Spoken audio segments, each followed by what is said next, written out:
We thought we were building something for our wives and us to play.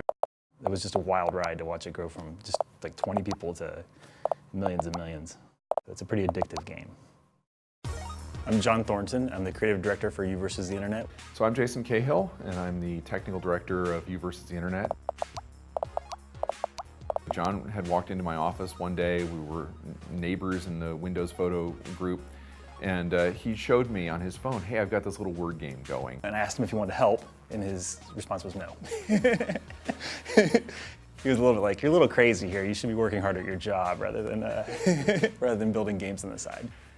But then I went home and I thought about it, and I was like, wow, there's so many fun problems here, and I've always wanted to be a developer, so maybe I'll spend a few hours in my evening thinking about it.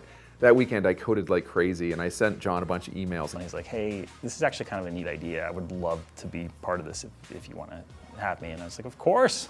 He knew how to scale, and he knew how to do a bunch of things that I didn't know how to do. And that was really the power of our partnership, is that we both brought different things to the table. He brought a strong understanding of services and dev, and I brought a stronger side of client and design, and together we were able to build something that neither one of us could have built by ourselves. We intentionally designed Wordament to be kind of a dumb client. It doesn't know anything about the puzzles. It actually doesn't know how the answer keys work. It wakes up and it says, hello cloud, please tell me who I am and what game room I'm playing in and give me a puzzle.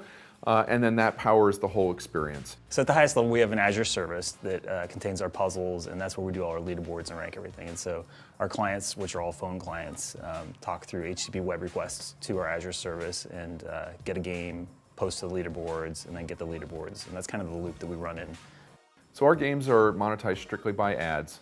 We've always had a principle that we want our games to be frictionless. Many things aren't truly free today. A lot of apps you download, it's like, it's free, but you get like one level, and then you have to buy this in-app purchase. The ad control lets us give everybody a free game, and effectively we get paid by the minutes that somebody puts into it. So if somebody's willing to play 10 minutes a day, they're paying the bills for that Azure service to run, and it all works out great. There are plenty of free options with Azure, whether it's running Azure websites, of which you get 10 for free when you start, to using a $150 credit every month to get started. You can build a pretty successful game before you would have to pay really anything. 5 years ago, if you're talking about creating a service, you meant buying machines, and that's expensive, and most people don't have the ability to do that. Whereas today you can rent, right? You just get a couple of VMs spun up, it's super cheap, you can try your ideas out, and if you have a good idea, people will play it. There are tools available today for free. You can get Visual Studio for free. You can go and get a full game engine like Unity for free, which runs great on Windows and works great with Visual Studio. I don't think you need a professional studio to create a success. In fact, I think that gets proven pretty much every couple of months. There's something that shows up, like a Flappy Bird or a Threes or whatever it is that shows up, and it's a very popular game that was made by a small studio or sometimes even an individual. Those days are still much alive and well. And the reason that is because we have tools today that enable individuals to create very complicated pieces of software that would have been really hard even just 5 years ago. The smaller you are, the less time you have. And if you're not doing this as a full-time job, you don't want to get bogged down in, oh, I have to go learn this in order to be successful. And so there's a lot of options for building great C# games on the Windows platforms. Whether you build them from scratch and you build in something like XAML, or whether you build with DirectX, or whether you build with Unity, which also uses C#. You can sit in Visual Studio through the entire process. And so Azure just becomes really the only platform that is C# first. We use like the whole Microsoft stack. We use Azure, obviously, we use Visual Studio, we use Xamarin. We're living the developer dream at Microsoft. Like, we have almost all the tools that you can use, we take advantage of. Everybody always asks that. How long did it take you to write Wordament? And I always answer, well, it took 6 weeks to write the first version, but then we never stopped. When we built Wordament this most recent time, we said, this has to be the code base that allows us to build future games on. The new game is called Snap Attack. It's a massively multiplayer word building game.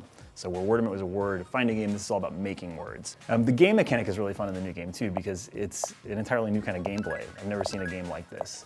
Obviously there's been Scrabble games out there for a long time where people can play against each other. But this is a pit. I mean, everybody's in there at the same time, trying to make words as fast as they can with the same racks and the same boards. And from a game design perspective, I think it's an entirely new kind of game, and I'm really excited to see how that does. The #1 skill you need to write an app is perseverance. You just have to be willing to try. It doesn't matter if you've been writing software for a day or 10 years. Some parts of it are going to be hard. And if you're willing to try and you're willing to stick with it, you will make something and you will be proud of that something. And chances are, if you like what you made, there are other people in the world that will too.